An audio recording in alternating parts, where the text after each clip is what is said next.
Hi friends, this is 5 Minutes Tech YouTube channel. Here is Samsung Galaxy A14 smartphone.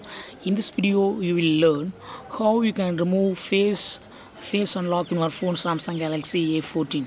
First, go to the settings of your phone here and go to security and privacy, and here select biometrics and click on face recognition, and you have to give your pattern for authentication. Draw the current pattern, and if you have already registered your face, you will see remove face data. Just click it and click on remove. Okay, here it will show the warning.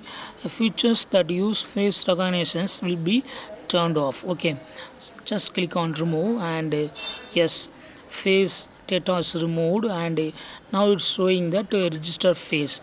Again you can register your face if you want later. Okay, in this way you can easily remove face unlock from your phone Samsung Galaxy A14. That's all friends, thanks for watching, bye.